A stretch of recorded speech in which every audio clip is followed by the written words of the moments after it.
Hey guys, आज मैं I am not a robot के थर्ड पार्ट को एक्सप्लेन करने जा रही हूँ। अगर आपने पहले के पार्ट को नहीं देखा है तो आई बटन पर क्लिक करके या फिर डिस्क्रिप्शन में दिए गए लिंक पर क्लिक करके देख सकते हैं।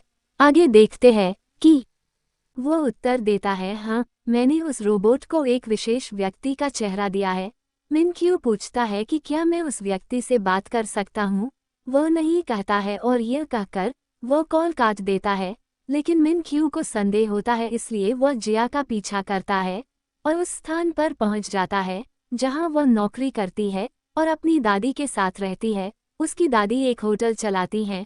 सभी लोग चले गए लेकिन मिन क्यू बैठा था और उनका इंतजार कर रहा था।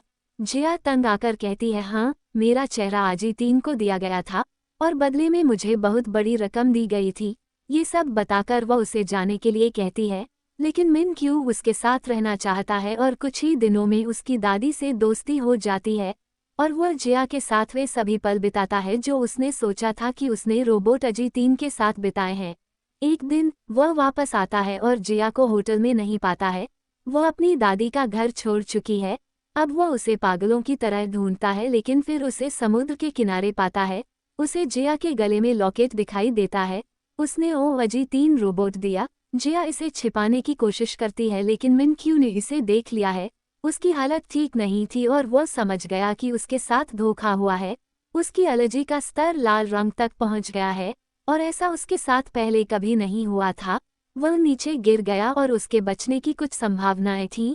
इसी बीच डॉक्टर और होंग आ जाते हैं और वे उसे इंजेक्शन देते हुए घर ले जाते हैं। उसका इलाज किया गया। जिया मिन क्यू से मिलकर उसे सब कुछ बताना चाहती थी, लेकिन डॉक्टर ने उसे मना कर दिया। मिन क्यू के ठीक होने पर उनका एक विशेष सहायक उनके पास आता है जो उनसे जिया और होंग की कंपनी के खिलाफ मामला दर्ज करने के लिए कहता है कि उन्होंने उसे धोखा दिया। यहाँ हमें पता चला कि सहायक वास्तव में जिया का भाई था और जिया के धोखा देने के बाद उसने मिन क्यू की नौकरी छोड़ दी। मिन क्यू होंग की टीम के पास जाता है और उसे धोखा देने के कारण उनकी प्रयोगशाला खाली कर देता है। दूसरी तरफ जिया मिन क्यू के लिए खाना बनाने में व्यस्त थी। वह रोजाना उसके लिए खाना बना रही थी और ला रही थी, लेकिन मिन क्यू उस पर बहुत क्रोधित था और उसका खाना रोजाना कूड़ेदान में फेंक देता था। जिया कहती है कि तुम्हें जो करना है करो, मैं रोज आऊंगी, तुम्हें खाना दूंगी। जब मिन क्यू घर गया तो उसे जिया की याद आ रही थी। रात को सोने गया तो उसे नींद भी नहीं आती। वो बाहर आग के पास बैठे अपने नौकर के पास जाता है और पूछता है कि क्या तुमने कभी मुझसे झूठ बोला, मुझे बताओ। नौकर कहता है, नहीं, लेकिन हर व्यक्ति कुछ ना कुछ झूठ जरूर बोलता है अपनी जिंदगी में। अगली सुबह जिया मिन क्यू के लिए खाना ला रही थी, लेकिन उसकी बाइक का एक्सीडेंट हो जाता है क्योंकि रास्ते में एक लड़का आ जाता है और उसके हाथ में चोट लग जाती है। जब जिया समय पर मिन क्यू के पास नहीं आई तो मिन क्यू बेचैन हो गया क्योंकि वह उससे बहुत प्यार करता है। जिया दिन के बजाय रात को आती है और रूटीन के मुताबिक उसकी टेबल पर खाना लगाती है।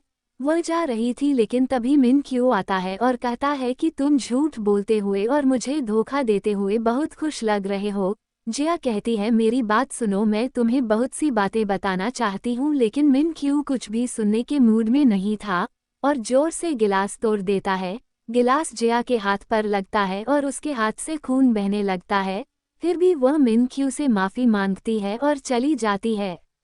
सुबह जिया की दोस्त मिन क्यू के घर आती है। वह उसे समझाने की कोशिश करती है और कहती है, अपना छोड़ो अहंकार, अन्यथा आप अकेले होंगे और अपने में कैद हो जाएंगे। आगे जिया होंग की टीम के साथ ऑस्ट्रेलिया के लिए रवाना हो रही है, इसलिए उसे रोकें। मिन क्यू जिया के दोस्त के सामने सामान्य होने का नाटक करती है, लेकिन अंदर ही अंदर चिंतित था। अगली सुबह वह जिया के आवास पर जाता है और वहां होंग की टीम को देखता है, लेकिन वह अपनी कार में बैठकर घर लौट आए। इसके बाद वह टीवी पर समाचार देखता है कि आज आसमान पर 70 तारे दिखाई देंगे। जब वह अपना छाता ढूंढने जाता है तो उसे जिया का छाता मिलता है, जिसे देखकर वह उनकी प्रेम यादों में खो जाता है। दूसरी ओर अजी 3 ठीक से काम कर रहा था और मिन क्यू ने जिया से मिलने का फैसला किया क्योंकि उसे पता चला कि वह उसके बिना नहीं रह सकता। वह जिया से मिलने एक चट्टान पर जाता है और जिया कहती है कि उसने एक रोबोट की तरह काम किया। आप अपना समय किसी रोबोट के साथ नहीं बल्कि एक इंसान के साथ बिता रहे थे। इस बीच मिन क्यू को जिया के साथ बिताए पलों की याद आती है। वो कहता है, सच बताओ जिया, तुमने मुझसे और कितने झूठ बोले हैं। मैं कितना मूर्ख था कि मैं इनमें अंतर नहीं कर सका, असली इंसान और रोबोट। जिया कहती है कि मैंने तुमसे इसके अलावा और कोई झूठ नहीं कहा। मुझे तुम्हारे साथ समय बिताना अच्छा लगा। इस पर वो उसे अपने पास बैठने के लिए कहते हैं और बताओ जो भी आपके दिल में है। वो कहती है, मुझे तुम्हारे साथ बिताए सारे पल याद हैं। मैं तुम्हें खोना नहीं चाहती थी और मैंने तुम्हें सच बताने की कई बार कोशिश की, लेकिन चुप ही रही ताकि शायद तुम्हें अपनी एलर्जी वापस मिल जाए, क्योंकि ये तभी खत्म हुआ जब आप अपने दिमाग से सारी पुरानी यादें निकाल देंगे। ये सुनकर मिन क्यू जिया को करीब लाता है, लेकिन फिर उसे याद आता है कि उसे एलर्जी है और वह जिया से कहता है, हम यहाँ तक साथ थे, अब तुम अपनी राह जाओ और मैं अपनी राह। मैं सबसे दूर चला जाऊंगा जहाँ इंसान मेरे पास नहीं आएंगे। मैं अपनी जिंदगी पहले की तरह बिताना शुरू कर दूंगा, लेकिन जिया उसे रोक देती है। वह बहुत रोती है और कहती है, प्लीज मत जाओ, मैं तुमसे बहुत प्यार करती हूँ और तुम ही वह शख्स हो जिसका मैं अपनी जिंदगी में इंतजार कर रही थी। ये सुनकर मिन क्यू ने जिया को गले लगा लिया। कई सितारों को आसमान पर टूटते हुए दिखाया गया है। अगली सुबह वे एक लंबी ड्राइव पर निकल जाते हैं। जब मिन क्यू कैफे से कॉफी लेता है तो उसे अपनी घड़ी पर एलर्जी का चिन्ह दिखाई देता है। जब वह जिया को कार में सोते हुए देखता है तो उसे एलर्जी हो जाती है। सामान्य। फिर वो उसे घर छोड़ता है और मिलने के लिए कहता है, जल्द ही। इसके बाद वह घर आता है और अपने डॉक्टर को बुलाता है। डॉक्टर मिन क्यू से कहता है, आपकी बीमारी का कोई इलाज नहीं है। ये रोग कभी भी आक्रमण कर सकता है या कभी भी ठीक हो सकता है। अगले सीन में दिखाया गया है कि मार्टिन नाम का एक अमीर आदमी हॉन्ग से AG-3 खरीदने आता है। वह अब ठीक थी। वो कहता है कि मैं इस रोबोट को एक खतरनाक हथियार के रूप में इस्तेमाल करूंगा और वो उसे खरीद लेता है। दरअसल मार्टिन ने हॉन्ग की टीम से ये रोबोट बनाने कहा। अब मिन क्यू आती है और AG-3 के बारे में पूछती है, लेकिन हॉन्ग का कहना है कि मार्टिन एक खतरनाक अपराधी उसे ले गया है। मार्टिन एक विशाल ताबूत में AG-3 के साथ जाने के लिए तैयार था, लेकिन जब उसने उसे खोला तो रोबोट वहां नहीं था। दूसरी ओर हम AG-3 रोबोट को शहर में घूमते हुए देखते हैं।